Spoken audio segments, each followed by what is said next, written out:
Wi-Fi password? It's leadership, all lowercase. Leadership, all lowercase. All lowercase? All lowercase, okay. The microphone is loud. Okay. All right, it is 5:01, so we will go ahead and call our meeting to order. Cassidy, will you go ahead and do a roll call? Dan Cox. Here. Julios. Here. Toby Pool. Here. Brian. Here. Natalie Schober. Dylan Squirrel. Here. Rich Washington. Here. Thank you. And Mandy, if you'll read the mission and vision. Sure. The mission of WLA is to utilize leadership-based programs and strategies grounded in solid research, combined with the demonstrated success of core knowledge curriculum as a basis of a rigorous overall educational program that builds strong skills in math, reading, literature, writing, music, science, and technology. The vision of WLA is to be a school where students and graduates become exceptional leaders and are prepared to take on academic and leadership challenges they will face in high school and beyond. Thank you. All right. I'd like to make a motion to approve the agenda for tonight's meeting. I'll make a motion to approve tonight's agenda for February 27th WLA regular meeting. Second? All those in favor say aye. Aye. Opposed, say no. Any abstentions? Motion carries. And then, can I get a motion to approve the January 26th meeting minutes? Make a motion to approve the January 26th, 2023 meeting minutes. Second. All right. All those in favor say aye. Aye. Anyone opposed, say no. And I will abstain since I was not here for that meeting. All right. Does anyone have a conflict of interest to declare? All right. Moving on to public comments. We have two people on the public comment. So we have Timber Delgado. We'll let you go ahead and start. Hi, I'm Timber Delgado. I just want to take a minute to talk about time and communication. In my own feelings, I feel that there's been a lack of communication when it comes to this merger. I've heard a lot through the rumor mill, but not a lot of facts have been given up to this point. Generic cookie cutter answers are not going to cut it for me when it comes to picking something for education for my child. I've been told that it will give my child an opportunity to go straight to a high school instead of finding somewhere else, but that's not enough for me. What other benefits are there for the students at WLA? If a merger happened right now, it would give me a disadvantage. I've already at this point missed multiple opportunities for other lotteries to put my child in a school. Based on the information I've been given, I can't make an educated decision for my child's future at this school. That's unacceptable to me, and I feel it should be very unacceptable to many others. I love WLA, but it's becoming a disrespectful partnership, and that breaks my heart. This has not demonstrated a positive relationship with the community of the school and the families. This is not just about a merger. This should be about forming stronger relationships and trust between parents, teachers, and the school as a whole. I'm not comforted in that right now. I don't feel like it's been genuinely expressed what it can do for our families. It's been a lot about what it can do for MSA, and I feel that is not okay. I feel disrespected as a parent of this school. I've been here for a very long time, but when communication is not given and it feels like it's generic or false, how can I trust the leaders of the school with my child? My child is here 40 plus hours a week. That's a lot. And I feel myself and other parents have the right to be given a timely information in a timely fashion in order where we can decide where to send our child for the future. Thank you, Deborah. And RJ Delgado. Hello, everybody. It's good to see you doing well. We're glad you're here tonight. First off, I want to make sure to state that. One thing I'd noticed in October 3rd, Dr. Mortensen, Randy Vetch, and Dr. Kay Hinton penned a letter to the board of directors called the Comparative Organizational Interview. In that letter, they talk about a timeline on when things would need to be completed in order to address the merger. Under the December title, it said a decision to merge the two schools will need to be made by the end of December. It states it right there, penned by the executive directors of those schools. And working committees will need to be defined if the decision to merge is confirmed. Goes on to list suggested working committees may include. We are 2 months past that date. One thing I also noticed was reading the minutes for this past meeting, January 26th, under the public comments, it makes a statement that says several WLA parents and MSA staff made comments on the topic of the possible merger. Comments were both positive and negative towards the merger. I don't view those as being positive or negative comments. I view those as being comments that were for or opposed to, but using words like negative and a connotation towards anybody who may not be on board, it creates a culture of, I mean, I'll use your own words, negativity towards having an open mind or expressing just concerns about lack of information. I mean, right now it's hard to say anybody would be for or against it because there's really no information that's been provided. Unfortunately, the timeline on things is concerning. Last month, the board voted to create a committee designed to explore it. Here we are a month later and those committees are just being started. Timing is concerning for parents who have students here that we're not sure what we're gonna do because we don't know what school is gonna look like next year. My last statement is one thing that just kind of is, you know, I don't know how to word it or not, but a lot of these talk about the executive director from WLA and then the executive director and principal from MSA. I'm concerned as to why Mr. Broderick, the principal from WLA, is not being included as a fourth person in a lot of these meetings.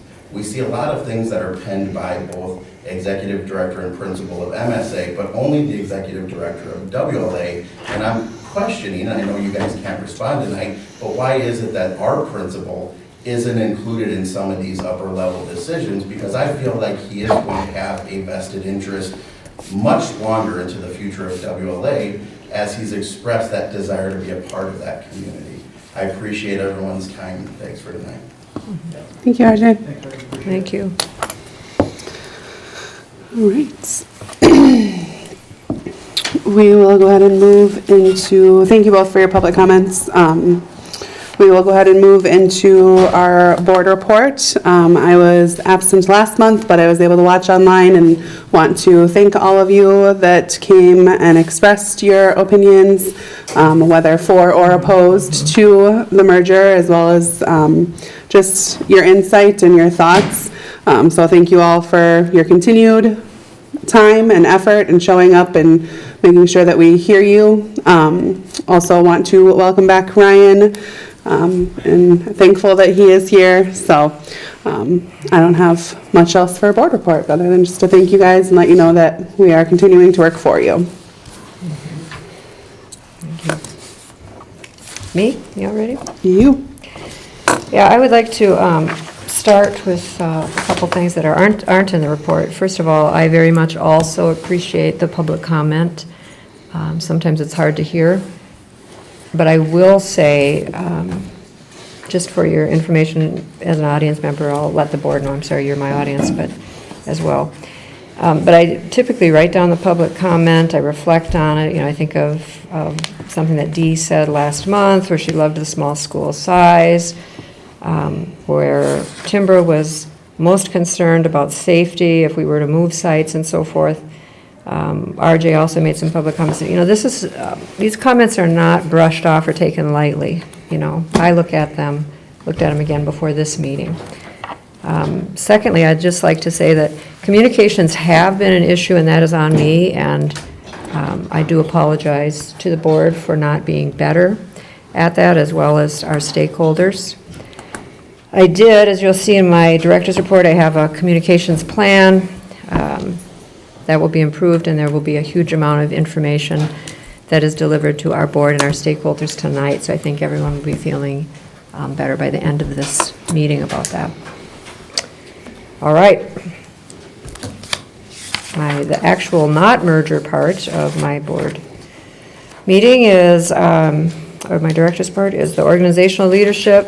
I also met with Brenda Kess this morning. So there's 3 dates there. Financial management, we're continually adjusting our budget to meet our financial targets. Communications management, we have parent-teacher conference that's coming up later this week, which is always fun. And then there were a lot of things listed as far as February has been a busy month.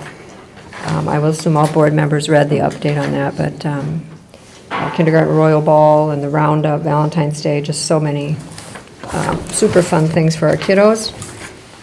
I've got an update on Washington, D.C., and I will, Cassidy, is that something you can pass out?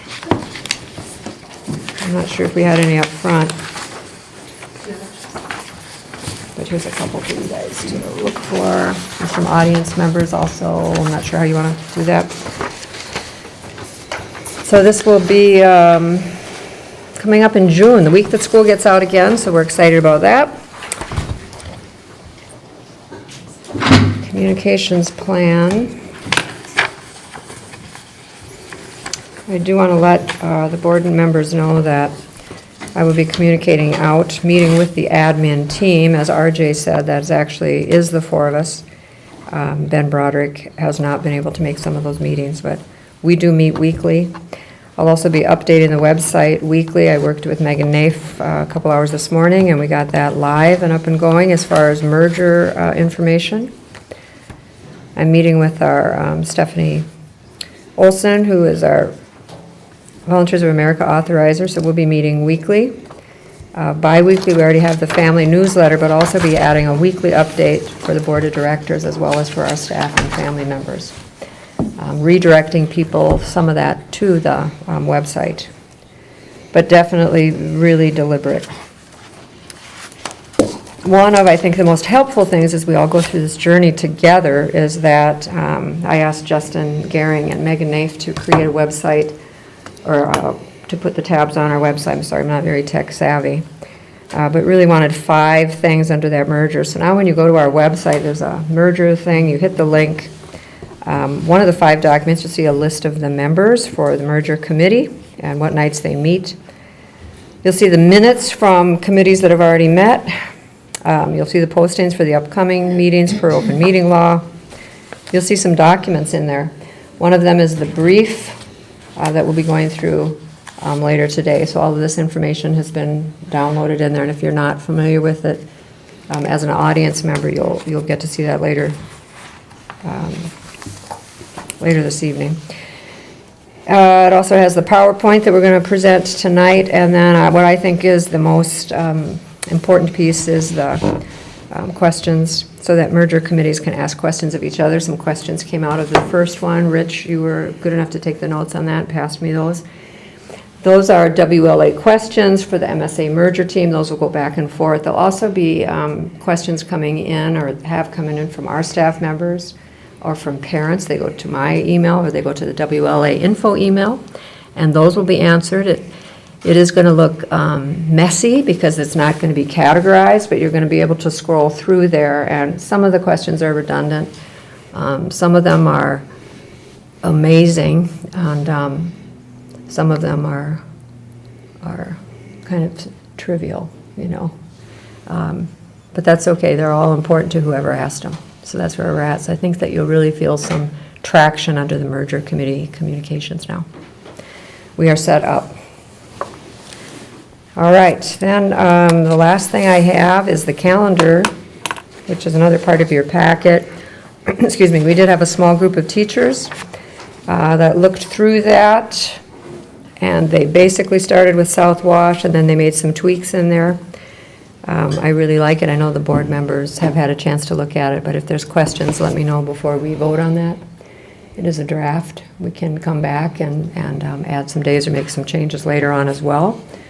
But if we at least pass this draft tonight, then our stakeholder families can at least see, yep, spring break is here, winter break is here, some of those things that are important for families as they start planning early on.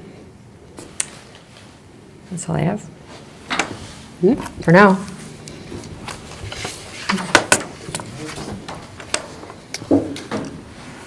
Is Bergen? Nope. Yep. Hi, Brenda.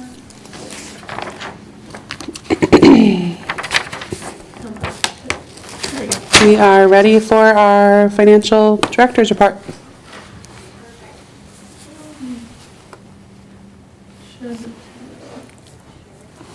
Hold on, we can't hear you yet, Brenda. It's not you, it's us. Good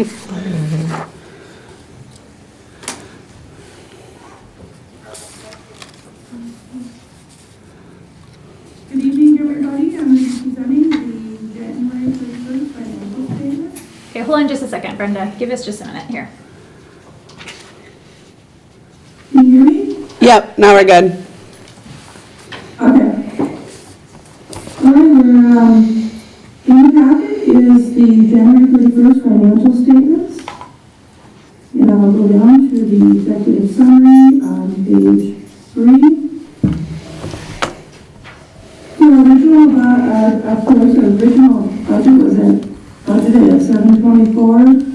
We currently, as when we prepared these financials, we had a working budget of 680. We're slightly less than that on the ADM, and so we're working, like Kathy said, we're working together to adjust the budget before we come to the board for revision. And currently we're able to balance that, so not a problem.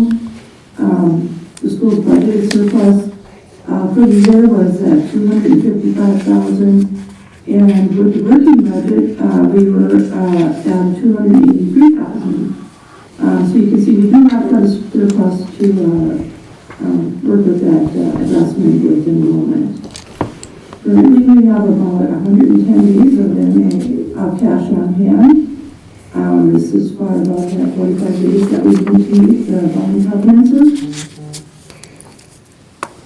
And going on with a few points. So we're 58% complete through the year.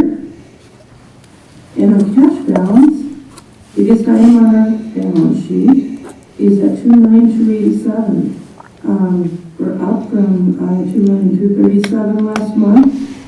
And we're getting some holdback payments, so doing well with getting those payments back from last fiscal year. Our state aid receivable is currently at a negative $88,000, and that means that we're actually getting more than what we anticipated. So this could be in our favor for this current fiscal year if this reconciles this spring. Our current revenues year-to-date are at about 51%, and expenditures are at about 54%.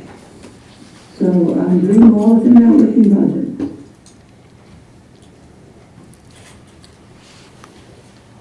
And like Kathy mentioned, we're working on the revised budget through the board at the next board meeting, and so that will be on the next month's agenda.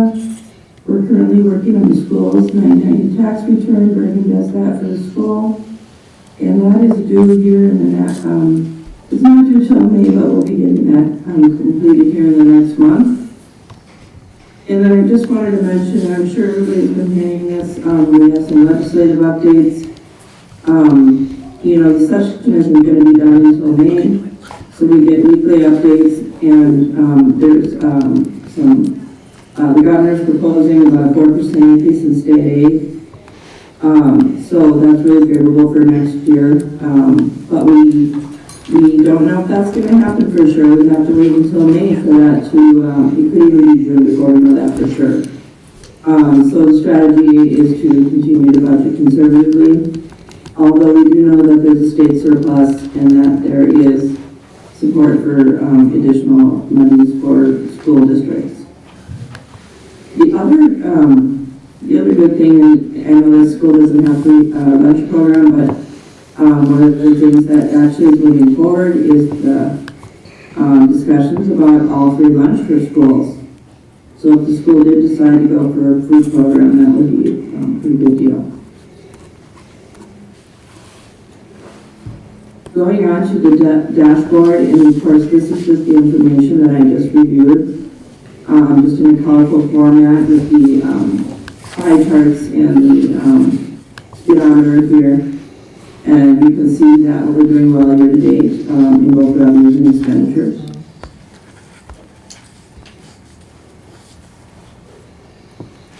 Now you can see that when, this year-to-date revenues and expenditures, again, that just is kind of another way to look at it with the bar chart. The next chart is the enrollment summary, and you can see that we're kind of leveling out here now that, after the first of the year, we're kind of leveling out and looking strong anyway. And we're proposing that the cash balance is going to stay strong toward the end of the school year. So a lot of positives for the great leadership. The balance sheet is next page, and of course we already talked about the cash balance and the current stated receivables at $311,000. And we also have a federal receivable. Those revenues are delayed because we have to expend those funds. Our current net income, revenues are exceeding expenditures by $553,000.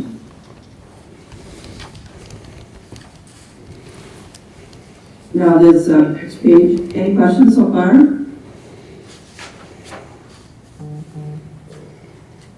The next page is the revenues and expenditures income statement.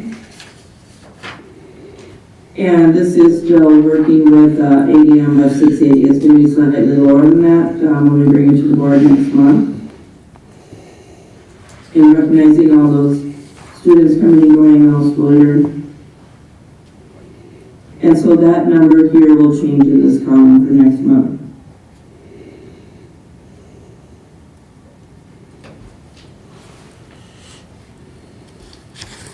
And overall, we're doing really well with all of our budgeted line items. So able to balance that budget without a problem. And doing really well fiscally. And this is just a summary at the bottom here, that information that we looked at the dashboard. And so, we're looking at still about a 30% fund balance at the end of the school year. So doing well at the end of the year. And this last page is just the cash flow projections. And very strong to the end. And the last page is just our detail of our contracted services, and we track those really close because we want to make sure we're on target with those, and we're doing well there too. That is all I have for the financial packet. Does anybody have any questions? No questions. Thank you. Thank you, Brenda. Jolene, do you want to go through the Finance Committee report? Sure. Finance Committee had our regularly scheduled meeting on Wednesday, February 8th at 4:30. It was a virtual meeting. We have 4 points on our agenda for discussion. As stated beforehand, Brenda discussed the financial statements. Ms. Baumann had to review ED's employment agreement, but we had to table that as we were not able to find that information yet. We had a lengthy discussion on BOD holding and what we need to do if the merger would happen. Judith led that discussion as well. And we also needed to discuss when to schedule the next meeting. We decided to change it to March 15th so that we did not have it over spring break. So our next scheduled meeting for the Finance Committee will be Wednesday, March 15th at 4:30, and another virtual meeting. Are there any questions in regards to the Finance Committee meeting minutes?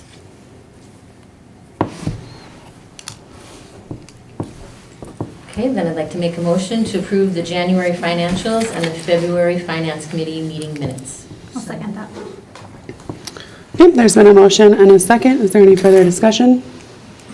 Okay, all those in favor say yes. Yes. Yes. Anyone opposed say no. Any abstentions? Motion carries. Right, since our wonderful Natalie is gone, I will go ahead and go through our governance committee minutes. We met virtually on Thursday, February 9th, 2023 at 4:30 p.m. Dr. Mortensen, myself, and Jess Erickson were in attendance. We reviewed the student and family handbook. Nicole and Cassidy are currently making changes, so we will review that again in March. Same thing with the employee handbook. They're still working on getting that all updated, so that's up for review again for us in March. 521 and 521 form, student disability discrimination grievance report form. We have reviewed and prepared for the second reading. The big changes that we made were in the title, date, and address on both the policy and the form, so really just formatting things. We didn't change much of the meat of the policy. 533, the wellness policy, we reviewed and prepared for the second reading. Same thing, we reviewed that as well and found it was sufficient or what we were looking for. 510, the grading policy, we reviewed and discussed changes.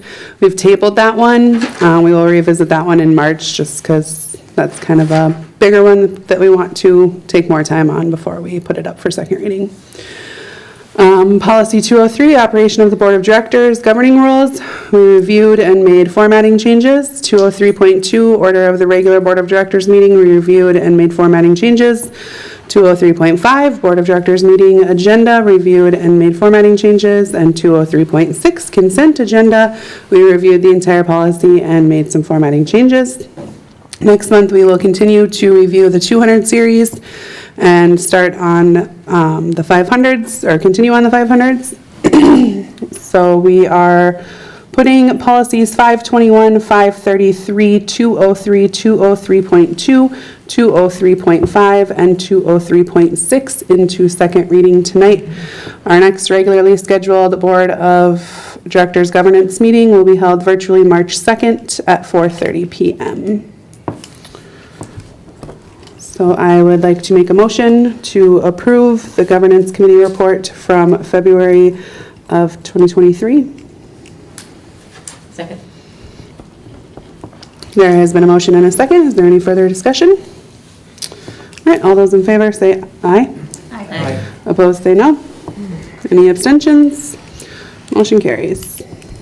All right, Julie, your turn for the Facilities Committee And of course, report. I didn't bring my notes, but basically, we went through where all the documents are kept now was it on the drive?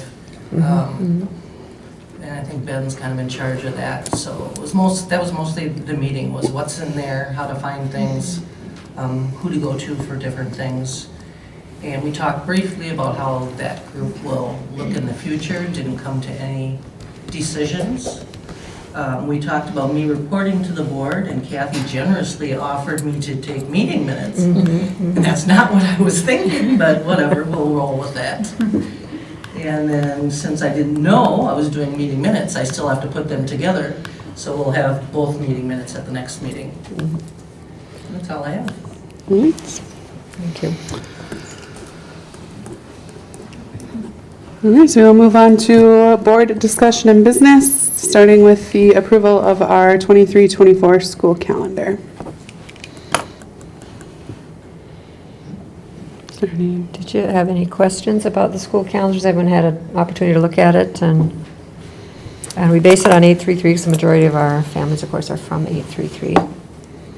Did you say there are any big changes from last year, or just any? No, Big things, it looks pretty it's pretty similar. They have, we will leave for winter break one day earlier. We will actually end 2 days earlier in June. But for instance, they have, it must be November 6th. This year they have Elections Day, they have no school, and we do have school, so. Yeah. They have, I think, more days off, odds and ends, than we do. But otherwise, very similar. Selfishly, I wish spring break was later, but it is what Well, it if you is. can talk to the superintendent there and get their committees to change, it is early. Okay. I'll make a motion to approve the 2023-24 school calendar. Second. All right, there has been a motion and a second to approve the 23-24 school calendar. Any further discussion? All those in favor say aye. Aye. Opposed say no. Any abstentions? Motion carries. All right, next order of business is the merger update. All right, and I am I'm so excited. I don't want that to be misinterpreted as I have made up my own mind about whether this is something to proceed with or not. I still consider myself very neutral, but I'm excited about the items that we're going to present tonight. Now, hopefully, the folks in the audience will have a good view. We'll get into this PowerPoint in a minute. And then this is what I'm going to be referring to mostly. It is on the website now, so it's what I call the merger brief.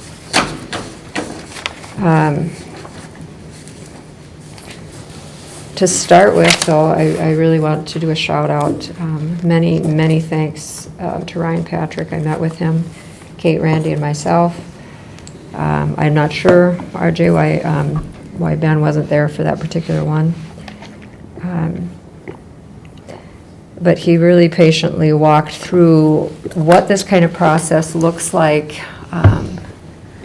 in a non-public setting, and just provided me personally with so much direction and clarity and how to organize all of the different squirrels that are running around in my head. So just I'm so appreciative for his expertise, as well as from his parent, as well as his board member, Hat. So thank you very much. I could not have, I felt like I was stuck. And part of it was, I don't read social media, but hearing things that were on social media, and then just having my own workload in addition to the merger thing, and just not really knowing how to communicate it out, or what the process looks like in the real world, because this is, not something that I have a lot of experience in. So thank you. Thank you very, very much. Now, let's jump into, and I'm going to stand up and walk through it. This is just an abbreviated PowerPoint for what you as board members already have in your packet. So if you want to go ahead, Cassidy. Not frequently, but I'd say once a week I'll have a parent that reaches out and says, what is the rationale? One of the things in talking with Ryan was I realized I had put out the rationale in tidbits here and there in October, in this newsletter to this person, or in this weekly update home, but it hasn't been front and center. So that's what you're going to see in the website and on the documents as we move forward. I hesitate with presenting these things because I don't want it to be a sales pitch. These are the things that I or we have identified as reasons to explore it. But again, don't misinterpret it as I have my mind made up. I would hope that no board members also have their mind made up at this point. You need more information. All right, what do you got next? Yes. These are some overviews. I think I'm just going to pass this out. If you have it on the website, we're not going to cover it all, but if you want to take a quick glance through that, so everyone have more copies. It's only about 12 or 13 pages long, or PowerPoint slides long. Math and Science Academy at a glance. As we know, it's a tremendous organization. They've been around since 1920. Anyone know? 1999, it says there, since its founding in 1999. Okay, thank you. So they've been around quite a while, and they've done a great job. Like any organization, they have some things that they've had to fix, just like WLA, and they seem to be fixing those things, or have fixed them in the past. So, tremendous organization. The next slide shows their mission vision. To some degree, mission vision statements for all, I think, educational institutions look similar. We all want kiddos to be successful.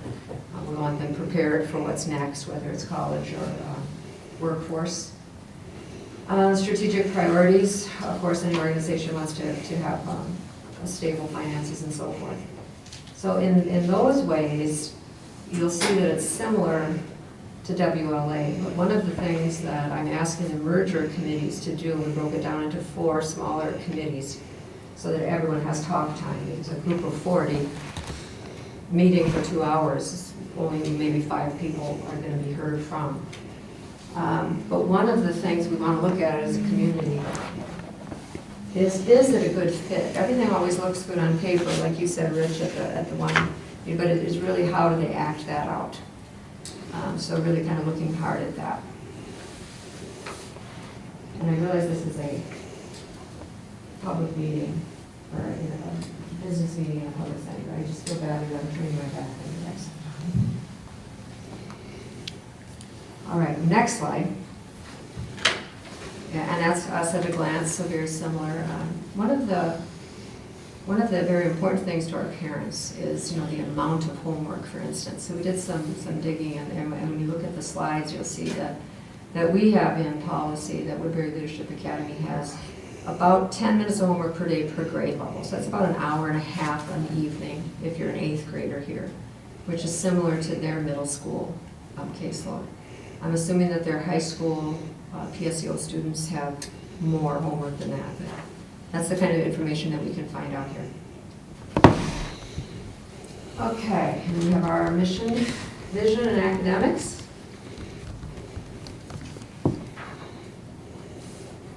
You go ahead. Oh, sorry.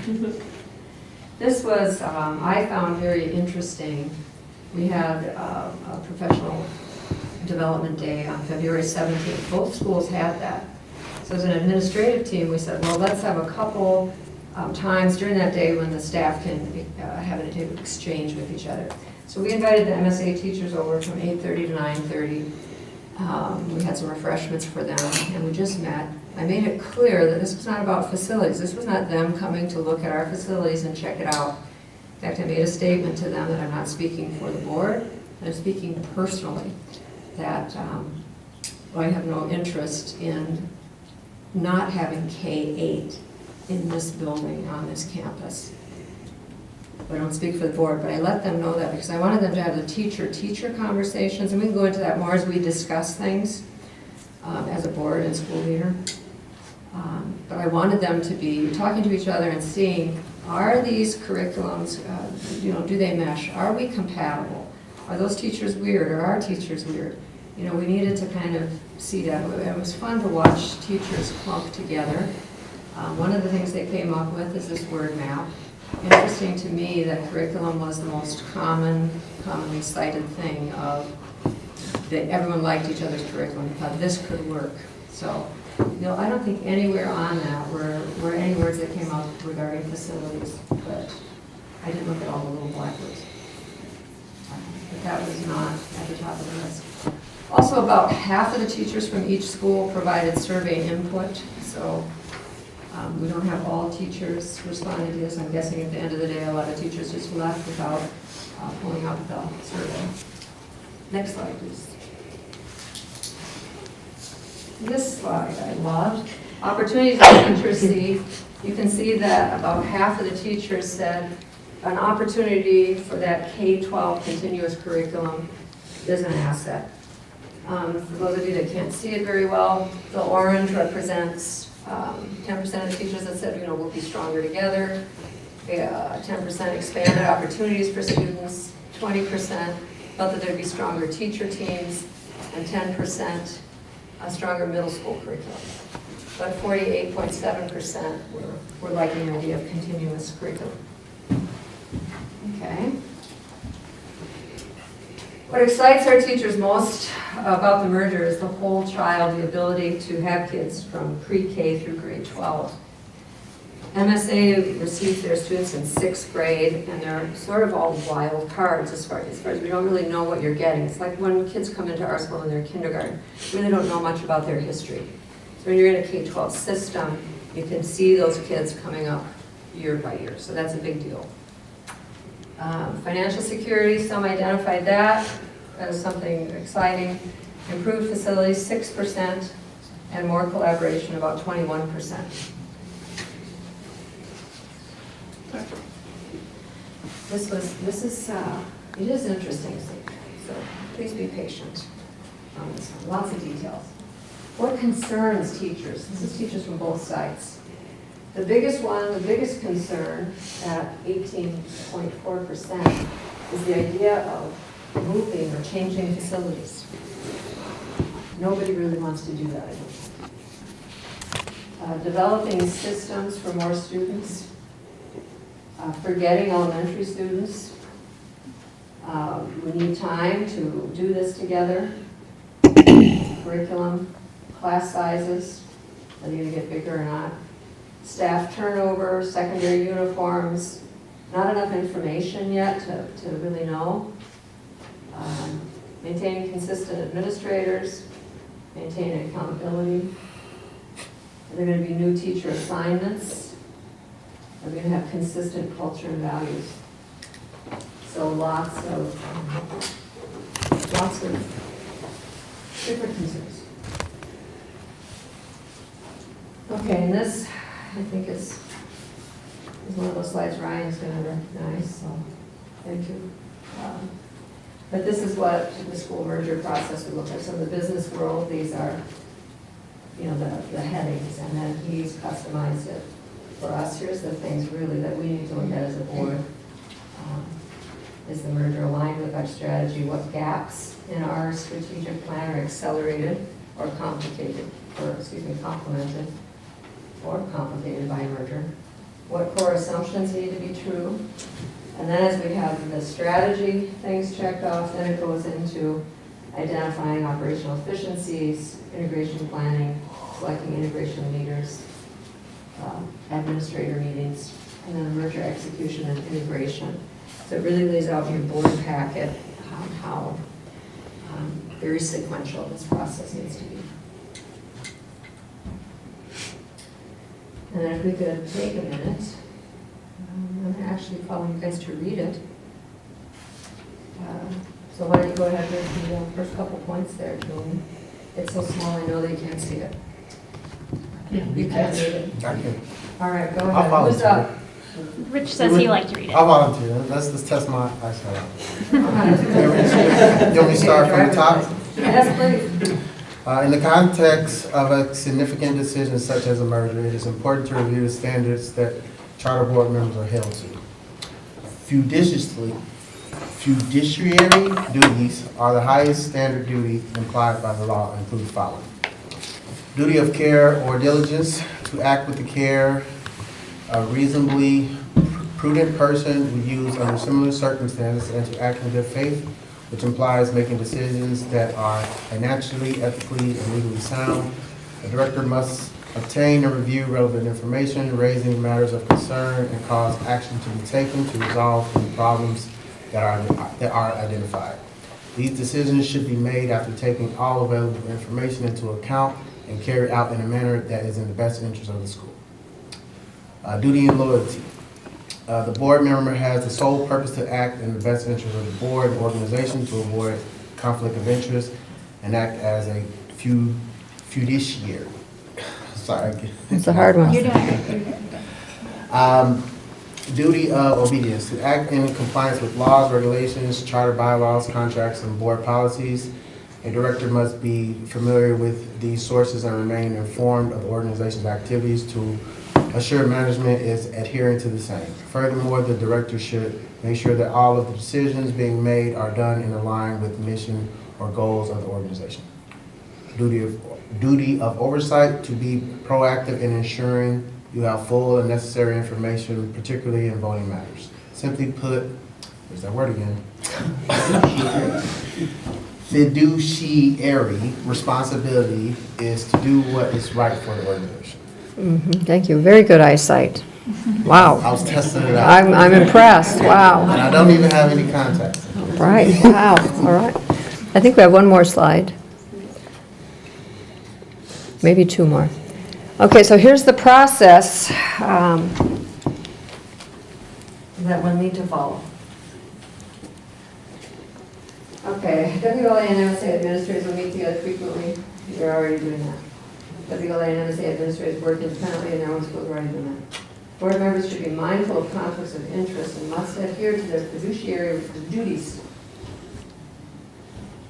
And all board members know what that is. Doing what's right for our organization. MSA can do what's right for their organization. And then the role of the WLA and MSA merger committees is to work in tandem to address the questions and concerns from their respective communities.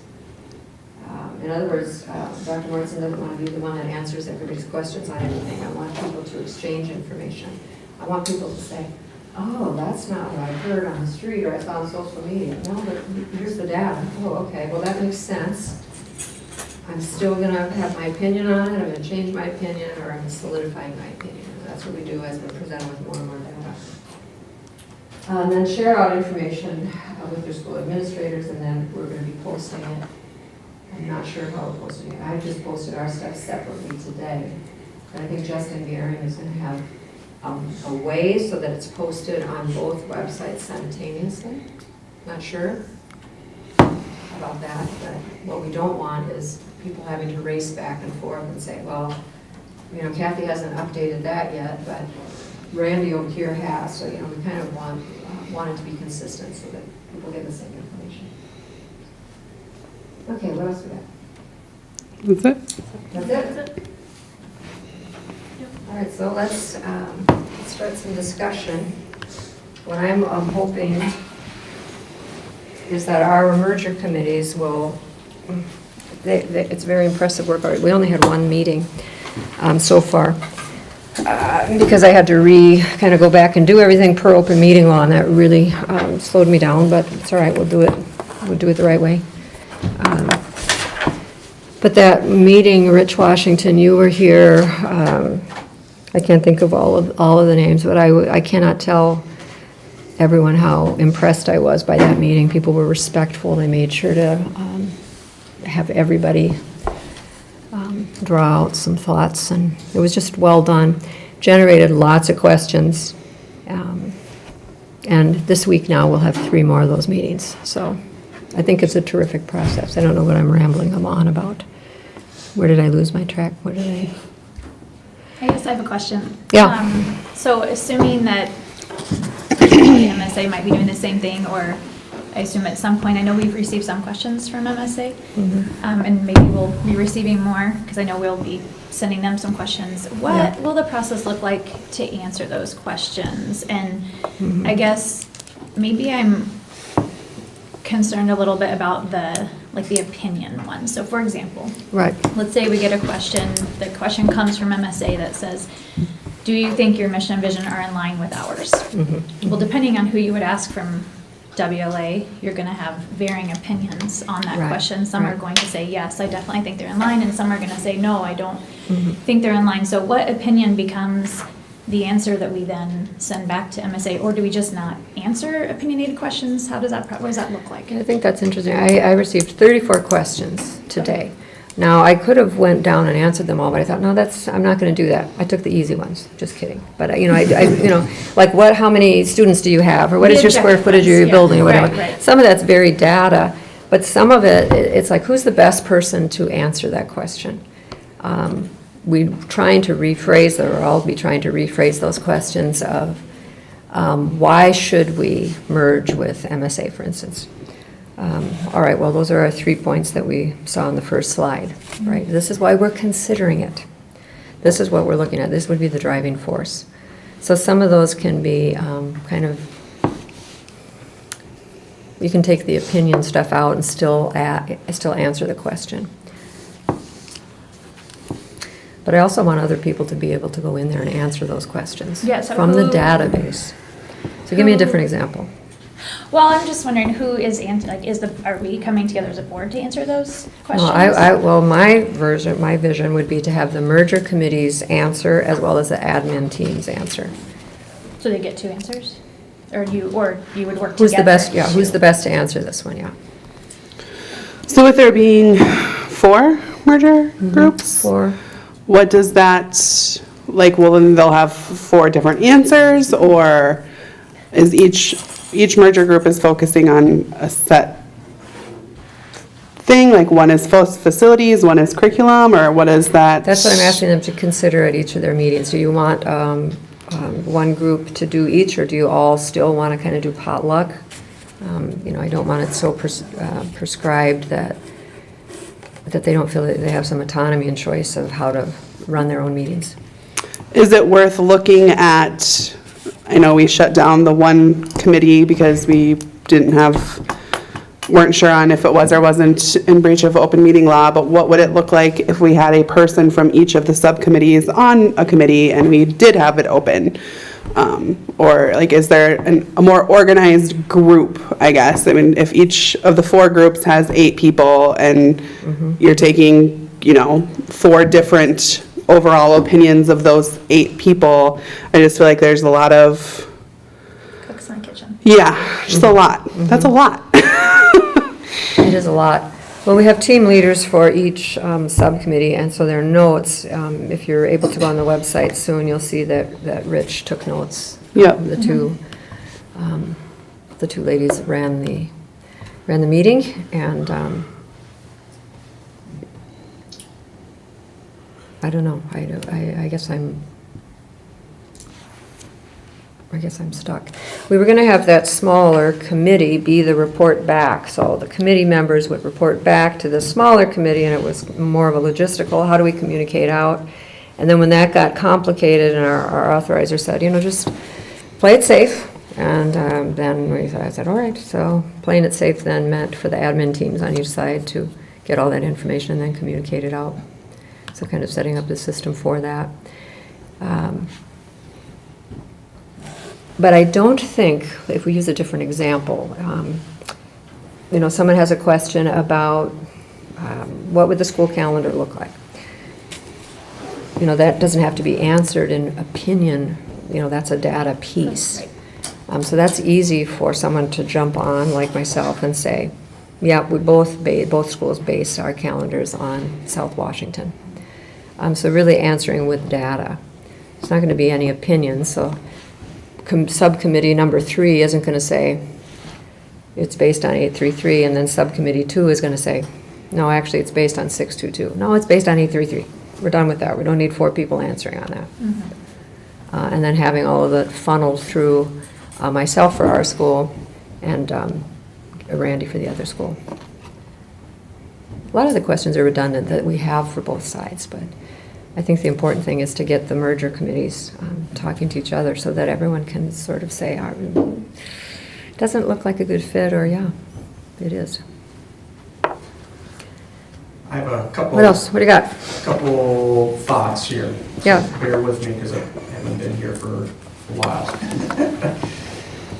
First, these committees that we have, there's a lot of people with a lot of great opinions that are comprised of parents, staff, etc. A lot of them are my friends, and very intelligent, well-spoken, educated people that bring a lot to the table. I just think that's going to be a lot to manage. With vetting what information we need to move forward. There's a lot of opinions there, a lot of thoughts and ideas. I don't know how we capsulize those and push them through in a uniform way. But I think there's going to be some value there. So I just think we might, run into some hurdles there trying to figure out what is important and what isn't, and how we don't hurt people's feelings in the process.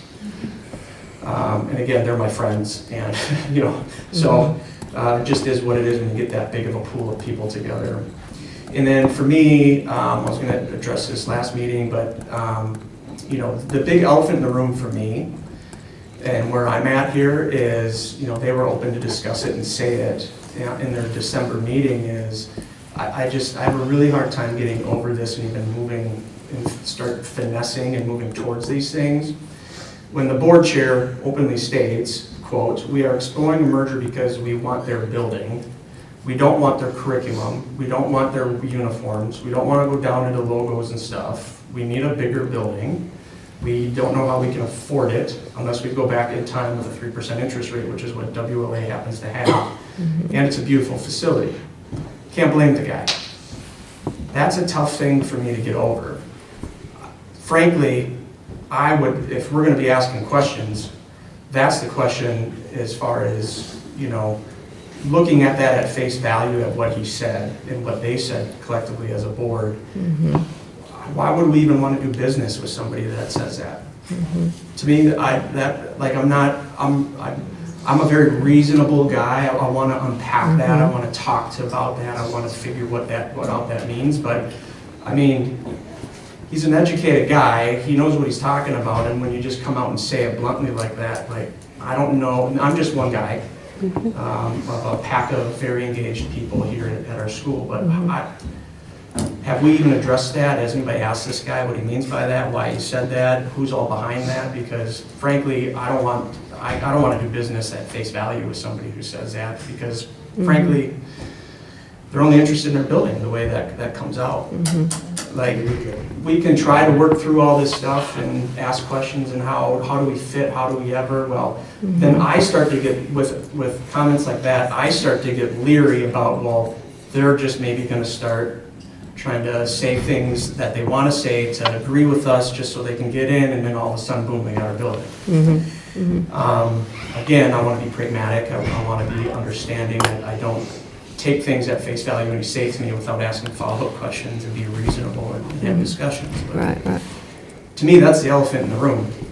And I think that, in my opinion, should be addressed. And then maybe we can move on. If that's addressed and we get behind it and there's reasoning and understanding behind it, then maybe we can move forward with all these other things. Otherwise, this is still looming. And I don't want to dismiss it, because that's a very bold, very clear statement that was made.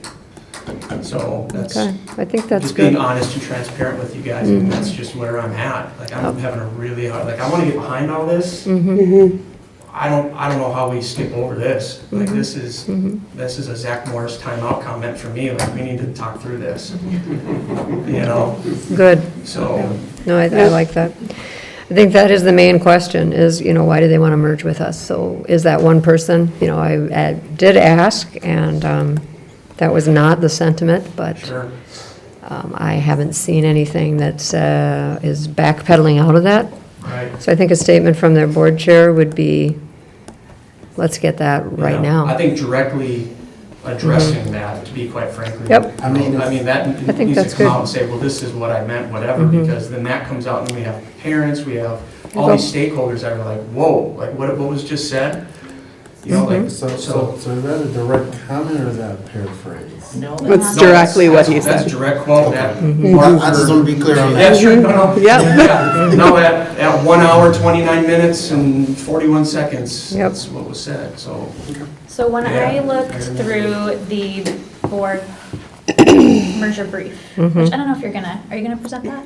No, I've got that in the packet and it is on the website. No, I know. I didn't know Okay. if you were gonna go through it or not. No. But I noticed there's 5 different facilities scenarios. Some of them, they're various elementary here, high school there. Right. Different sites, whatever. Are they open to all those different plans? As far as I know, they are. I directed Ben Broderick to come up with alternative plans.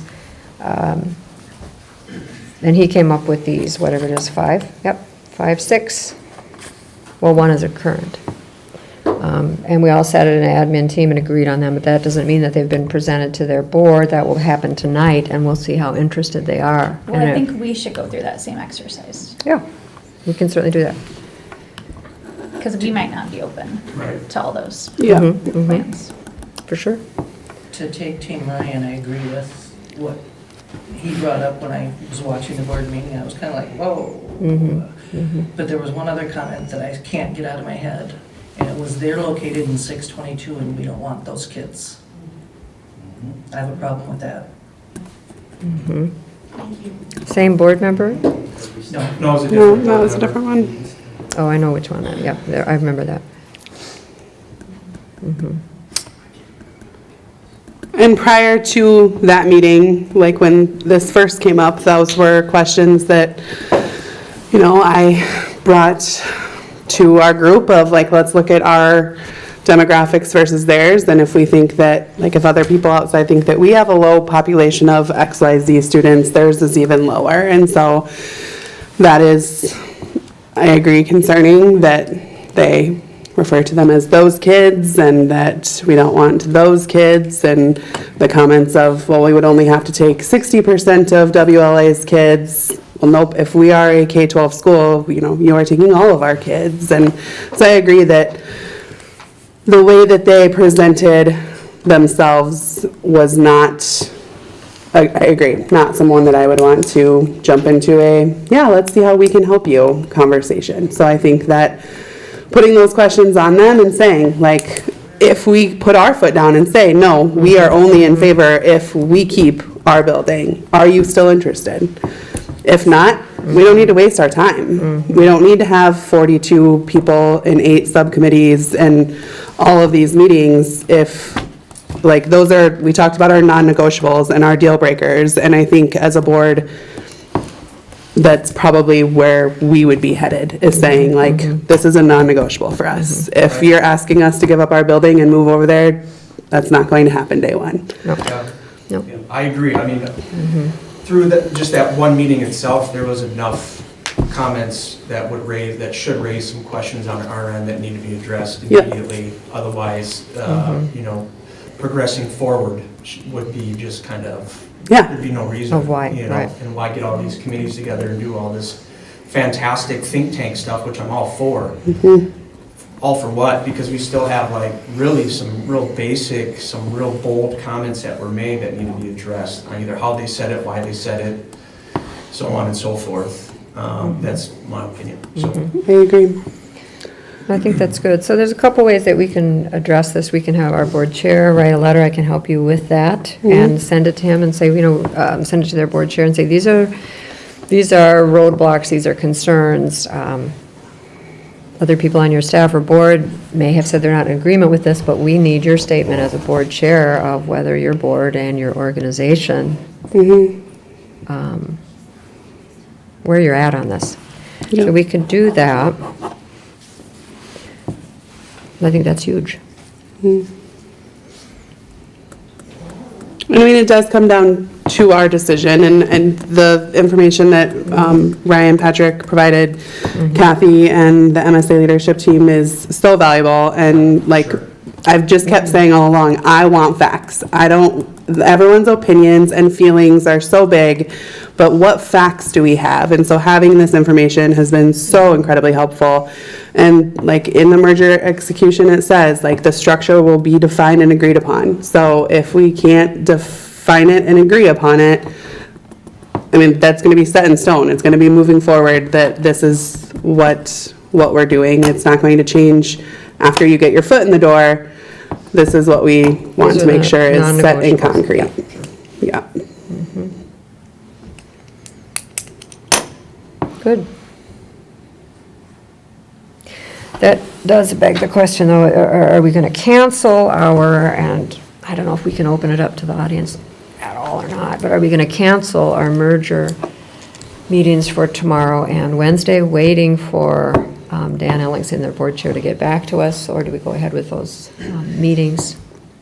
I think we go ahead. It was beneficial for me. I jumped into the first one, and then I had some issues and got kicked out shortly after Mr. Broderick, but it was great to hear honest discussion, and it was good to hear like the questions that they came up with. And I think if we wait to have those meetings and they come back and they present an answer that we're comfortable moving forward with, then we're even further behind. Oh, yeah. So, I mean, you know, as RJ stated, we were going to have a decision made in December. That meeting got snowed out. It didn't get rescheduled.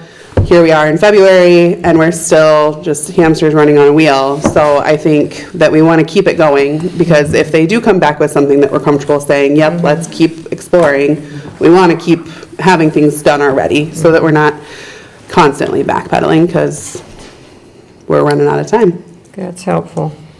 So I think continuing to have heads nodding in the those. audience, so I agree. that's helpful. Okay. Okay, we're going to have the meetings, we're going to have that letter of clarification from their board, and see that if you as board members are content with that or not. Okay. Do we need to look at having another board meeting before our next board meeting, if that makes sense? Like holding a special meeting? I would, as soon as we hear back from their board chair, I think that we should have a special meeting. Yeah, because we can't this discuss letter anything. And see how you guys feel about it. Yeah. Because then we're not going to continue to have merger committee meetings if it's not acceptable Right. to you as board members. Yeah. So, I agree. Are we going to define what exactly we're going to be asking them to Clarify. clarify? yep. So, Shelby writes a good letter. We won't be having other board members proof it, I'll help you with that, but, Okay. because then we get into serial meeting, open law problems with everybody's giving some But I think opinions. you could say that. Yeah. You have some, there are lots of things you want to find in there, and you stated it pretty clearly already, but Yeah, if she'll just take a notes here, if you have some specific language you'd like to see in it, And I I think could this is your go- chance. How quickly are we gonna get that out? the next couple days? Yeah. If I think of anything else, then I Okay. could just shoot you an email. So yeah, I think the building comments, the those kids comments, 622 comments, yeah. yeah. Those were the big triggers for me as well, so. Okay, let's get that straightened out.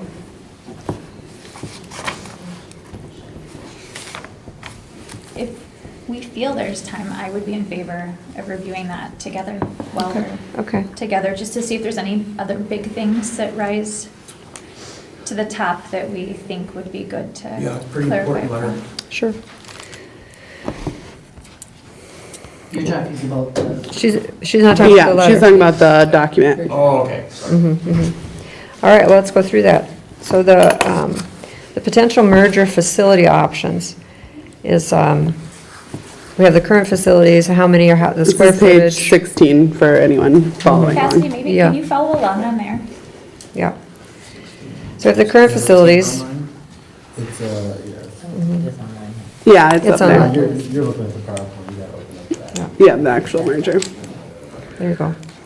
Page 16, Cassidy. There we go. There we go. Up one more. There you go. Okay, so when you look at current facilities, on one side you'll see WLA, current number of students, square footage, number of classrooms, and MSA on the other side. Option number 1, it talks about having grades 6 through 12 currently in this facility and moving K-5 to the other facility.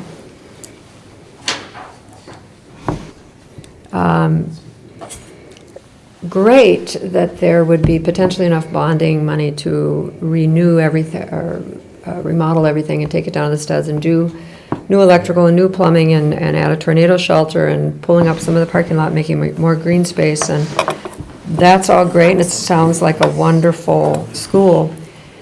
But it was actually something that Timbra said, I don't know when, it's not really the safety, because I think the safety would be managed well, but it's the idea of what do you do with kindergarten graduation when you suddenly have, 100 families showing up, or open house or parent-teacher conferences. I mean, it's really, really tight there, and when you pull up more parking for green space, now you're really staff and visitors parking. So whenever you have an event, I don't know where people would park if there was an elementary school over there. So that's the problem that I have, one of the problems I have with that logistically. What are your thoughts? I know we have 5 to get through, but that's kind of, Yeah, it's a horrendous site over there. It's too small It's for tough. anything. It's a business site, it's not a Yep. school site. okay. All right. Option 2, I don't know if we want to call their site horrendous. I just don't, I mean. Right, in reflection I of the know way what they you mean. I talk, think you yes. think it's a horrendous idea to have elementary on their site, right? You can It's a use tough your spot. words. I just, As a resident of Woodbury who's had business in that space, Yeah. it's a tough site. yeah. Agreed. I think it was probably wonderful 20 years ago when they had a small charter school there, but, they're utilizing, it's just, they've outgrown it. Option number 2 is WLA would be here, we'd have K-8, MSA would have 9-12 over there. There do be some renovations there. That could potentially work. Again, it's parking, it's very landlocked over there. And as their high school community grows in number, that means more parking spaces are needed for those kiddos. But their high school community is different than a traditional high school, so not necessarily. So they don't drive? Most of them are not on campus through their PSEO classes, Yeah, so they gotcha. don't go to campus. But they're gonna have bigger high school, more kids in PSO, and more kids on that site. I think parking will be tricky, that's what I'm saying. no matter what you you do it, parking's. Parking's tricky. Period. Okay. Period. Option 3 would be WLA, grades 6 to 12, and then we'd have a brand-new site for K-5. And I'm really giving a lot of personal opinions here, but we have worked really hard to get this fabulous site that we have right here for K-8. I mean, it was very fun, you know, as we've gone through this whole process. I mean, just everything about it. But I remember the kids getting off the bus when it was a winter day and the guys were welding. I think they were putting in new windows or something, and the kids were just riveted to it. And you'd see them in the hallways up here when the crane operators were going. And it's just been a long journey. I think we forget that day by day it was a lot for all of us to go through. It was exciting. It was fun. It was an inconvenience. You had gym outside for 2 straight years. One of those was COVID. I know you had heated socks that didn't work. You had a heated vest that didn't work. You had lots of things you bought on the internet that didn't work after a while. But we went through a lot to dream up and build this campus, and we have a lot of green space here and adequate parking. So I don't know where I'm at now. I'm just talking. Did anyone else have opinions beside me? Or are we all tracking the same here? For me, option 1 is not an option. The idea of putting our K-5 through a whole nother remodel and all of the things that wouldn't be done in time for school next fall. We wouldn't have a green space. It would be another 2 years of things being held where they shouldn't be. I think she's not going to moving them next fall either. Okay. I'm not disagreeing with your Right. opinion or what you're saying in general to that, but I don't think even if that was an option that ended up happening, they wouldn't move next year. So they wouldn't move until after the renovations were done, if that. But I'm not disagreeing to take that one off the table. Others' thoughts on option 1?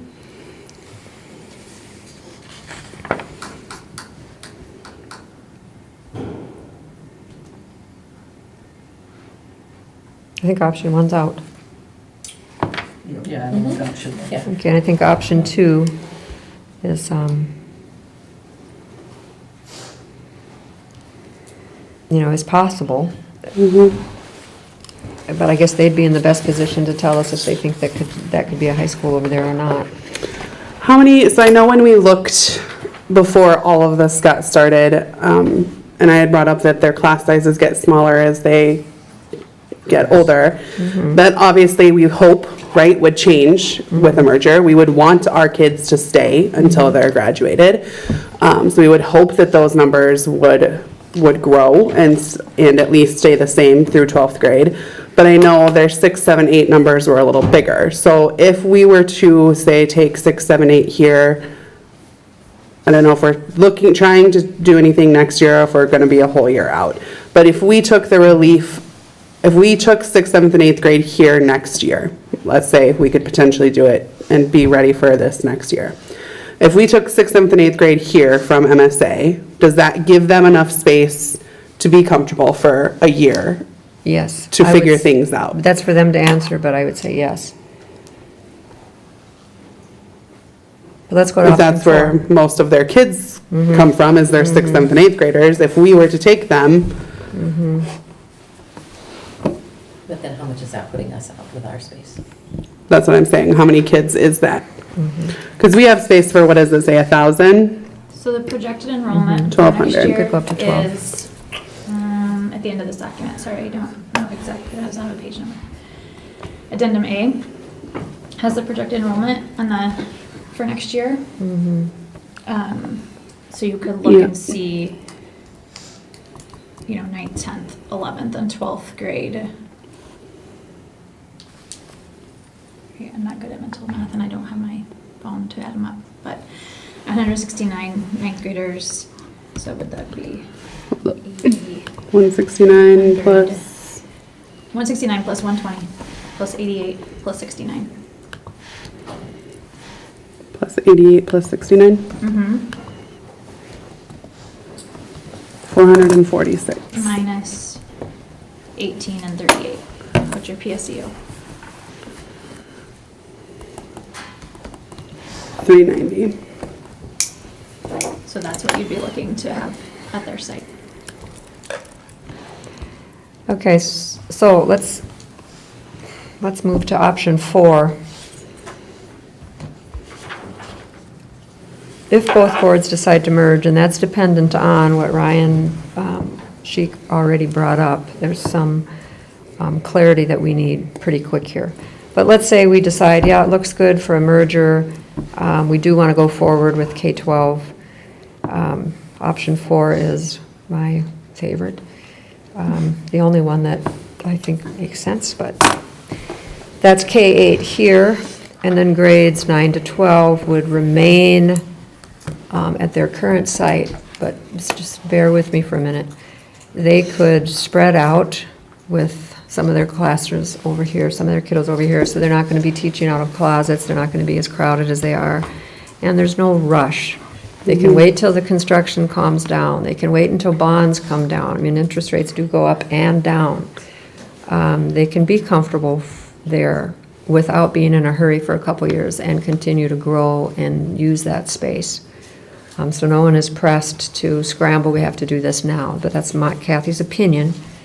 And then eventually we find a site away from this 9-acre campus where they can, or we as a merged entity can build a decent high school over phases. You don't build the entire thing in 1 year. You build this part for 2 years, 5 years later you add a performing arts center. 2 years after that you add the weight room and all of the other things you want onto the gym. So this idea of putting up an instant school and everybody's got to be in a hurry and we got to find this money, we got to do all this right now, is probably not, I'm sorry, I'm too much opinion tonight. What do you think, board members, of 4 if we merge? Yeah.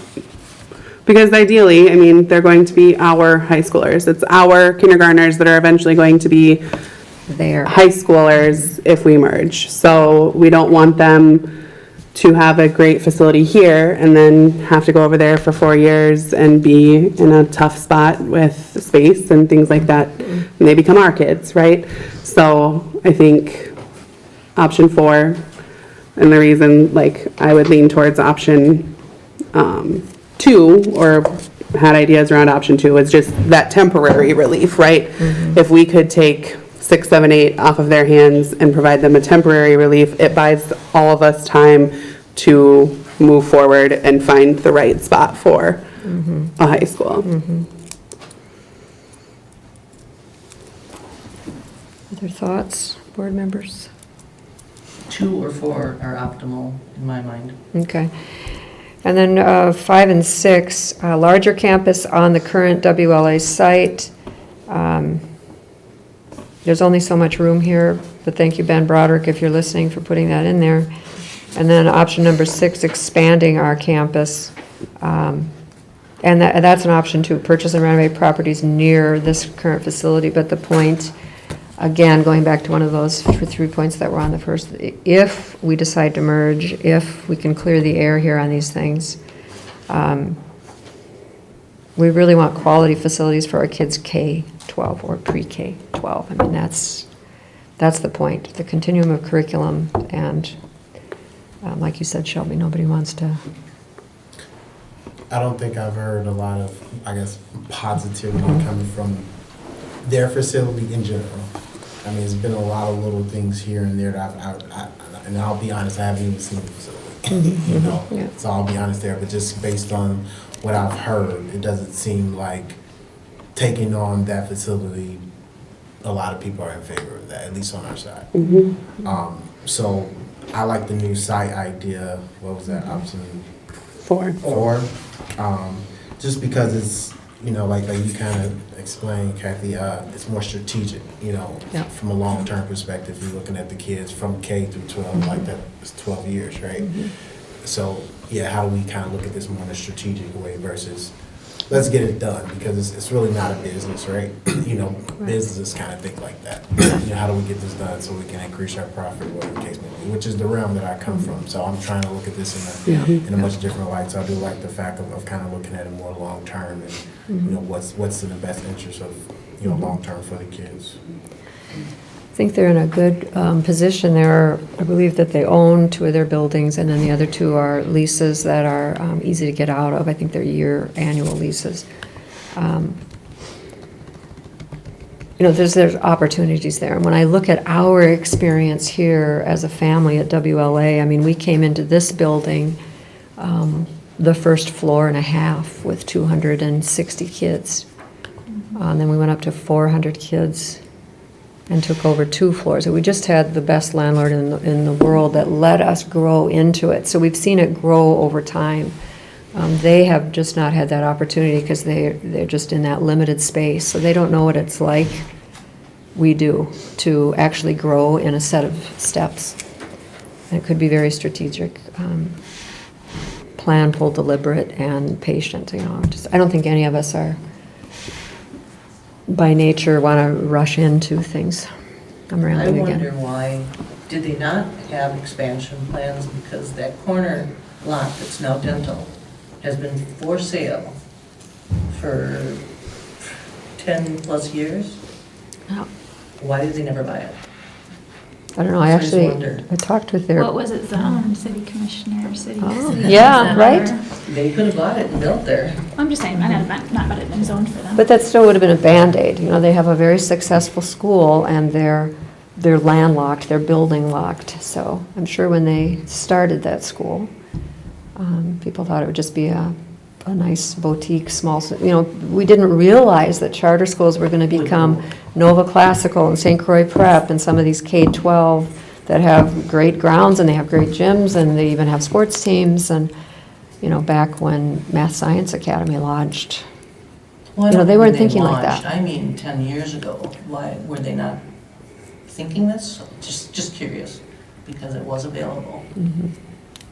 They still would have outgrown that if they would have bought that corner lot. They still would be outgrowing it.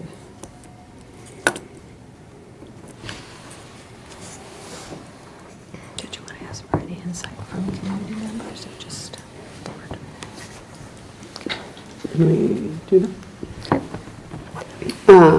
Now that you guys have heard some of our discussion, thoughts from the audience, from the community? Yeah. Hi, I'm Ryan. My daughter's in 2nd grade here at WLA. My thought, I really like that you guys brought up their board meeting. I think that says everything about this whole thing. It shows their true colors right off the bat. Everything, it was emotionally charged. They need to go into this. They're very clear in their board meeting that they need to go into this because they need financial help. They need to grow, or they're not going to be able to continue. I mean, they don't have the room for their students now. So my concern is entirely what you guys have brought up about their comments. I also think they're very clear in that board meeting that they've kicked this down the road. They've kicked this planning to their expansion planning down the road, and now they're in a bind. They are in a bind. So, I mean, if you haven't watched the meetings, do it, because it's very clear to me. That's pretty much all I have to add. Thank you. Thank you, And Ryan. I guess as a parent, going back to Ryan, we watched that meeting, we all watched it. And yes, you're gonna write a letter, but how can I feel confident that he's gonna be like, you're right? That, how do I know he's gonna be sincere? Because this is so far, there has been so much that has gone into this merging already. I mean, we have Woodbury Academy already, we have all these scenarios. He's not gonna, I don't know, how is he gonna be like, you're right, we don't want this, we don't, it's not gonna happen. So it's so hard for me as a parent who has been so involved and so, to know that, we're getting the honest answers, and it's really hard for me because, I love everybody I love, but it's been hard, So I guess I see what he says, I know ultimately, we're gonna, as members of the merging committee, we're gonna try to do what we can, and we're gonna find answers and try, and just see what happens, but it's really hard to like take anything Randy says now when he just threw that out there. Because we all speak from our heart, right? Out of the heart, the mouth, you know, and then to the heart, the mouth speak it. So he spoke that, that's what he thought. So how do we trust that? How do we trust that he's gonna be like, you're right, like, I don't know, but that's how I feel, you know? And Dee, if we don't, if the board and myself as a school leader, if we don't feel comforted or persuaded, we still have a bright future. We go on and we build our own pre-K-12, WLA. It takes longer. That's okay. And we'll become eventually that K-12 school. So we have options, and I think this has been a ton of work on a lot of people, and I feel badly because I feel like I've put people through a lot of turmoil. So again, I apologize for that, but keep going down this road. One of the things that I've learned, though, through this process that I will take to my grave, which hopefully won't be soon, is I just turned 65, so I'm happy. Is just the amount of gratitude and how people feel about Woodbury Leadership Academy. It's really been powerful. It's been powerful for me emotionally too. People are just passionate about this school, whether they're employees or parents. And somebody had some words the other day, and I wrote them down somewhere. But the process itself is just very affirming of what we've come through as a school, and how we feel about our future, and how we love our kids, every one of them, no matter where their home resident district is. Whether they're special ed, whether they're not, whether they're mischievous one day or not. It's we love our school. Yeah, carry on. I think it'd be a good idea for the board to all review the strategic rationale that was put forward and discuss that. Does it make sense? And just kind of poke some holes in that too, just to have a discussion that the thesis you're starting with is a good starting point before we jump into all this stuff here. And then you talked a little bit about it, but I think having, maybe as part of that discussion too, short list, but what are your lists of must-haves and what's your list of deals, deal killers? Because you need to know those, because it might be a walk-away point, like the facilities for you. And then I think lastly, how will you measure if this fits or not? It's easy for me in the corporate world because it's about returns and financial metrics, and there's an element of that here too, but how will you determine that this is a good merger? Thank you. That the statements that were made at some of their board meetings raised a bunch of red flags for me as well. So I did, I met with Dr. Hinton and I asked hard questions and I've dug. And I think that some of the statements that were made it's really concerning that they were made in the first place, but I think that they don't entirely reflect everything about MSA. And I don't want to seem like I'm like, yes, we need to do this merger. I just don't want to throw it all away. I want to keep digging and not look at only the negatives that are brought forth by a few people. I have a lot of concerns, but I think through a lot of this process, even for them, and through their investigation that they recently had with special ed and discrimination, their culture is changing. Their school is changing. I think a lot of them maybe don't realize how much yet, and I believe it's changing for the better. They are just recently getting more diverse in their student population. They're having to revamp how they are teaching all students, not just special ed students. So calculus is our graduation requirement right now. I don't think it will be forever. I don't think it can be. I think they're shifting a lot. And I think we each do have a lot to offer each other. We each do have a lot of great things. We each have maybe some drawbacks. But yeah, getting kind of more of a full feel, like more of a candid conversation from the board and thoughtful, like you guys are doing tonight, just appreciated. I would love to hear more of that discussion from them, of thinking big picture about what WLA really is and not just what they want or need. You know, what are they missing that is having those ugly statements coming out of their mouths about our kids? About kids, not even our kids, just kids. Right. They're at a public school, and that should give them a little pause that they're even having those thoughts. So what are we doing great that's including all those kids that maybe they I appreciate the work and the time that you put in to go and talk to them regarding that. I haven't done that myself. I've been preoccupied with other things. But I just want to acknowledge that and let you know that I appreciate your efforts there. Part of that, that discovery that you found that they're making positive changes and possibly moving in the right direction. To me as a stakeholder, I don't know if I want to take on that and go through that journey with them, because they're making bold, very statements by people that should be thinking through words before they say them. And I hope that they're changing in a positive direction. I just don't want our family to have to go through that journey with them and work through it and guide them through that.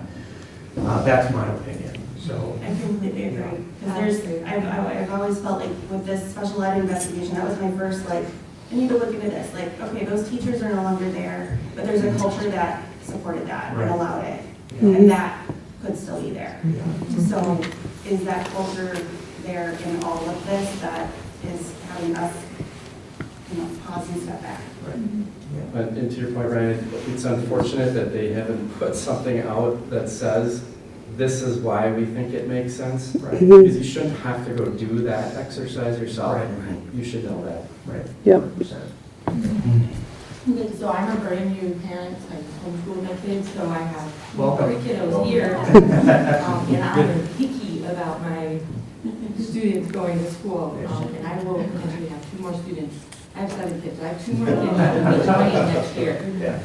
No desire to split my kids between 2 campuses. I'm going to throw that out there. I have enough things to deal with. Which campus is calling me? It's not on my agenda, first of all. Second of all, I brand spanking new, and I came when I got the thing that you guys would talk about this night. I'm on the merger committee for tomorrow, and I want to go because the 2 things you brought up and that whole comment about these kids, I don't even know, so I need to do my own investigation on that to understand. We are a mixed family ourselves, and that's something that's really near and dear to my spouse. And so it's something I look into and I think about for my children growing up in an environment where, inclusivity is important, not only on a racial standpoint, if that's where you're coming from, but also from a special needs standpoint. I wear hearing aids. I have a child that will be coming in with an IEP. So those things are important to me as I'm listening to all the things that you guys are discussing and sharing. I also joined the merger committee because I was really interested in MSA for my special needs kid who has a science and math bent. So that was part of the reason why another reason I wanted to join, because I was like, hey, this really makes sense to have 2 full of best worlds. So my bigger question, and I'm gonna have to ask this tomorrow, what are we gaining from this? Yes. Why can't we create our own MSA here, and should we be talking about those things in a board meeting? Because if they approached us and they don't even know, then we're in the driver's seat. So we need to take planes and say, well, if you need us, then we're in charge, and no, we're not going to do those deal breakers that I think you guys are talking about. And one of the things I think is you guys come and talk about those committees Are there specialty topics that we can talk about within those committees? I think that's important. IEP, special education. You know, when MSA joins, leadership isn't just about, is this kid going to go to college? Because I can tell you right now, my husband barely made it through college, but he works at a refinery, and he's a leader, and barely made it through homeschooling, and he was special needs. What are we doing to diversify ourselves outside of MSA that we can create leadership within our community that's not college bound, that are trades? Because I can guarantee you, every single one of you guys knows about trade. Can we incorporate that in our curriculum? Because we need that. We need the men and women that are going to go and clean our bathrooms and be our police officers. Yes, I know they go to school, but there are so many different avenues. I do that well, leadership.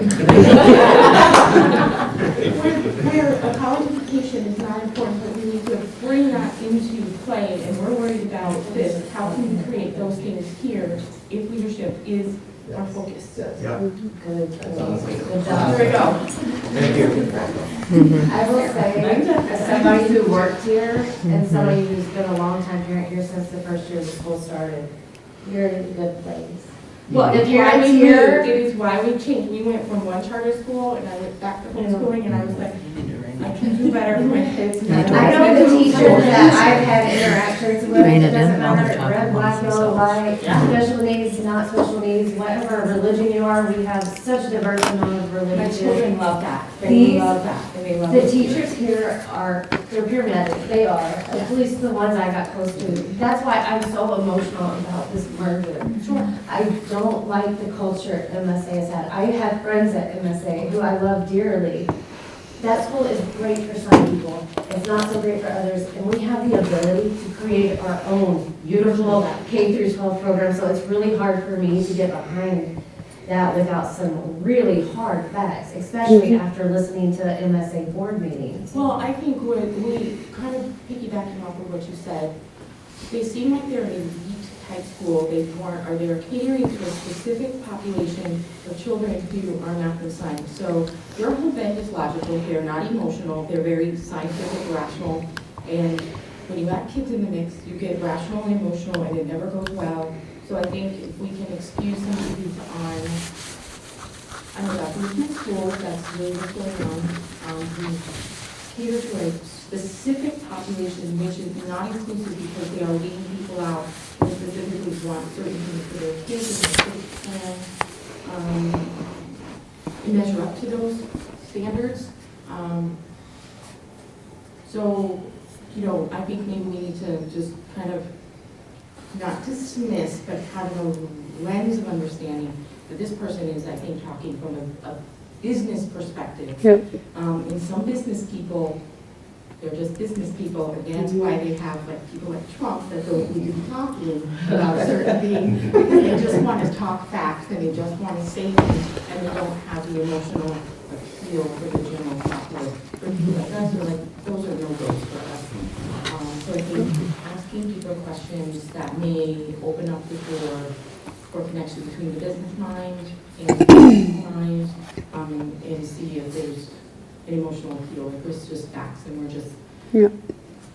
And I think that brings up, you know, hearing what you guys are saying brings up a point, like, their board chair said that, but their board chair does not speak, just as I do not speak on behalf of all of you without a vote. Their board chair does not speak on behalf of their entire population either. So he said some things, and he needs to be held accountable for the things he said, but we have to also keep in our mind that a student quickly jumped in and said, nope, that's not how we feel. One of the other board members quickly jumped in and said, have we learned nothing as an organization from the things that have been going on? We are trying to move forward and be better.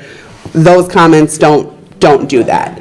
So I think it is important that we you know, address the elephant in the room, and that comment was not something that we agree with, but that we also recognize that he does not speak for them without a vote, right? He is one person and one person's opinion, just as if one of us were to say something that others didn't agree with. It is a reflection of WLA because we serve on the board, but there's a reason we have more than one person on the board. So I think it is important that we do dig deeper and that we do look, I keep hearing, what's the benefit for WLA?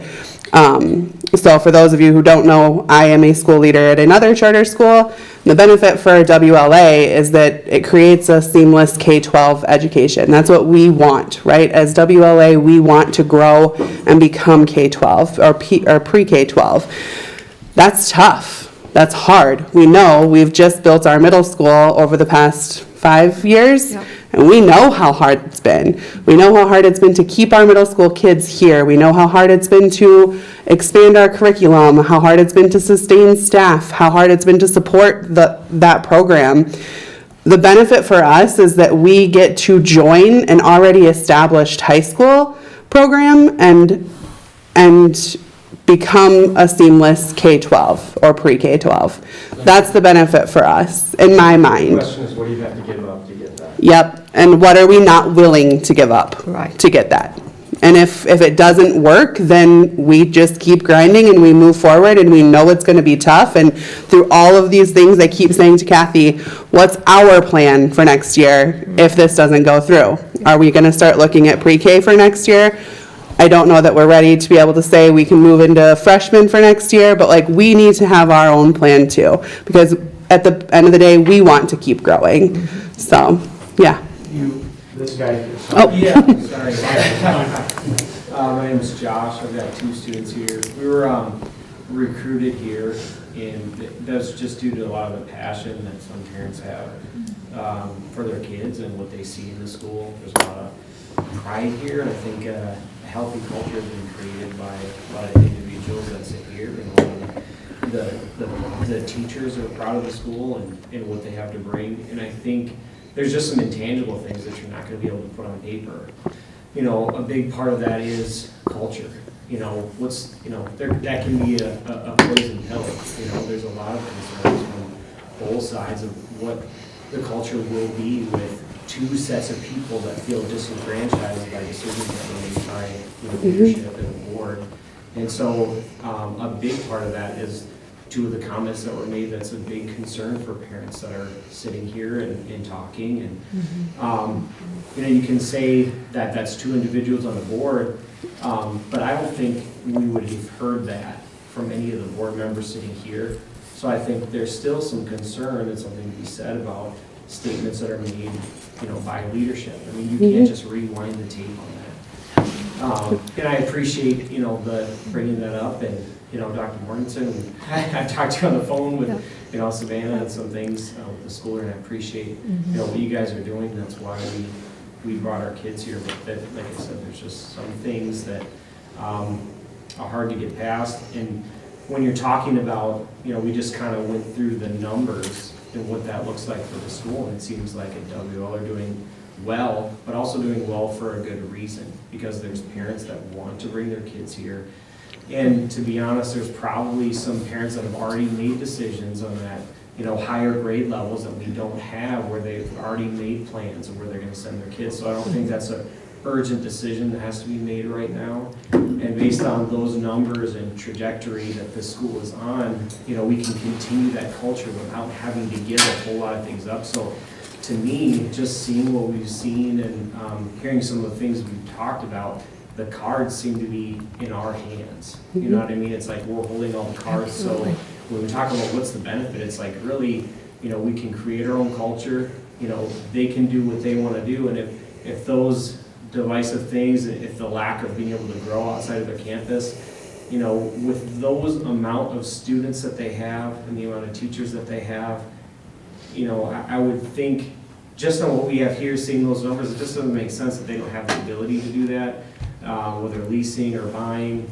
And I just feel like, why not just wait until those students, they'll end up coming here if they have problems, or parents want to move their kids, they can move them here. Just, that, I think those are a lot of questions that are in a lot of people's minds. It's just, it doesn't make a whole lot of sense. And there is just some things in business and in culture. I mean, you can't put it down on paper, but bad culture can ruin a business too. It can ruin a school. So whether that be curriculum and just not the agreement, Schools that I've been to, we've had our daughter in another charter school. It just seems like when you sit before a board as a parent, you feel like, yes, they're running a business, but it's also involves a lot of people, a lot of emotions, a lot of children.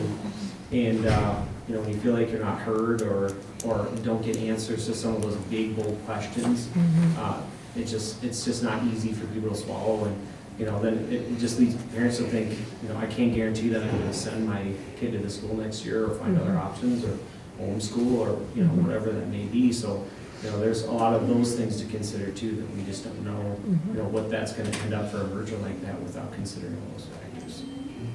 Thank you. Thank you, Josh. Just quickly, I think the other thing to really recognize is that when you look at our board, like there's just like a sort of energy that's like, you guys are really open to it. You're really looking at like, what are the positives? Like, how can we really, because it's Shelby, right? Yep. Shelby brought up like their board meeting, like these are the positive things the student said, or another board member. These are just like such awesome things that are happening. But then when I look at theirs, to me, it's like completely opposite. We're acknowledging their kids in a positive light, in a sort of like, this is what they do great, like this is what they could bring to us. When I watch their board meeting, they don't make any acknowledgement of that. They don't even acknowledge our kids besides the negative things. Like, we are bringing things that are positive about their children and how we could become one school. And when I watch theirs, it's completely different. The energy is completely different. To me, it just comes out as, we need them, and that's just the way it is. And I mean, I really implore you, if you haven't watched that, to like really look at that from that mindset, from that, like, what does their energy look like as a board? Because it's appalling to me. It really is. Thank you, Ryan. All right. Well, a few my final thoughts, I guess. I appreciate the work that the first committee that met did. Some of the questions that came out of it, if you were able to watch or not, I know we're working on getting the minutes up, but they're up. One of the questions they asked is, what percentage of MSA kids are WLA kids? Like, that's a number that will tell us if a majority of their kids come from us, then that tells us that there is some alignment, right? So it is worth looking. If a good chunk of our kids are already pursuing them as the next step, should we as a school be pursuing them as a next step? So I think that is one of the most questions I'm most interested in hearing the answer to. One of the other thoughts or things that came up in their meeting was, and I think someone had mentioned it, like the bad apples have left. They are no longer there. Leadership changed this year. They are hopefully moving in the right direction. So I think that's worth keeping in the back of our mind. But I think we're all in agreement that I'm not going to say we don't need MSA. It would benefit us in some ways. But we need to focus on, as it tells us, our priority is our entity. So I think just keeping that in mind moving forward and getting some answers to some of the tough questions is our next step. So. I just want to acknowledge too that one of the hardest parts over the last month has been watching, I don't want to get emotional, some of our parents who love the school so much get so frustrated with the process and the lack of communication that is almost turning them against us, and that has been really hard. So I'm really glad to hear that. I want to do better, and I know that we have a communication plan and are going to try to be more transparent. So I just want to apologize and let you know we're trying, and we'll continue to try to get more information out there. And I think this meeting has been really helpful. So thanks for sharing all your thoughts. Yeah. Thank you, guys. Yeah, thank you. Absolutely. I have one closing thing to say, and that is to, thanks, Ryan, very much. Yeah, thank you, Ryan, for all your work. Josh, a comment that you made, and you were thanking the board and myself for other leadership at the school, but really, I tell people, it's 5 things. When we have parent partnerships, board members that know how to act in boards, administration, staff, retention, and our students. You have to have, I call them the high five, all those things work together. This is the only place I've worked in my career that all 5 of those things came together, and that's why this school has made so much headway. So I would just reflect that back to you and the other audience members or people that aren't even listening tonight or don't know about this meeting, but our parents are huge. You know, they have held my hand or feet or whatever to the fire, and that's also been helpful. So it's a partnership all the way around, is what I would say. All right, anything further on board? Okay, so you'll Merger write the update? letter and then you'll let Yep. us know when you need to schedule a special meeting to review the Yep. response. I have a question on that. So Shelby and I will write the letter within the next couple days. Do we need them to give more than just their board chair's feedback? Do we want their board members to weigh in on, yes, this is how I feel as an individual? You and I can talk about that later, but. I think that'd be helpful. Yeah, I think so too. I think if creating a space for the board members to react to that as well would give a great comprehensive look at, and give us a feel kind of how everybody's feeling about it. I don't even know what that means. Create a space for, what are you talking about? Like give them an opportunity Okay.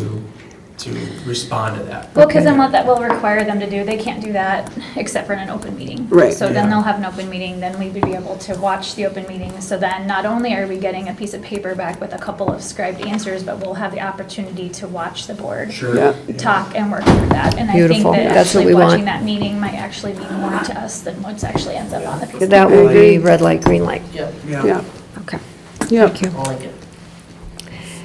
All right. So we're gonna, just to summarize that, ask them to hold a meeting and respond to those And comments. if they don't, then we probably have our answer there. Yeah, if they're not willing to do that work. There you go. Good idea. Thank you. Yeah, thank you, Thank you Ryan. for bringing up the elephant in the room. Yeah, Ryan. thanks for chewing off the tough questions. Not a problem. Anytime. Get at it. All right. All right. We will move on here. Our future agenda items and reflection. I think we've just kind of done that for the last Hour? So I'll just jump right into our next regularly scheduled Board of Directors meeting. Will be held Thursday, March 23rd at 5:30 again here in this room, we will assume, unless we anticipate a larger crowd. 5:30, not 5. But yes, back to 5:30, not 5. Thank you all for adjusting with us this week so that we could get this meeting in. And if we need to hold a special meeting between now and then, it'll be posted on the website and all of the steps that are required for open meeting, so. All right. I will make a motion to adjourn. Second. All right, there has been a motion and a second to adjourn our meeting. Is there any further discussion? All those in favor say aye. Aye. Opposed, say no. Any abstentions? Motion Thank you, carries. everybody. Good job, good meeting. You can almost still make it to Boy Scouts. You're gonna go to bed.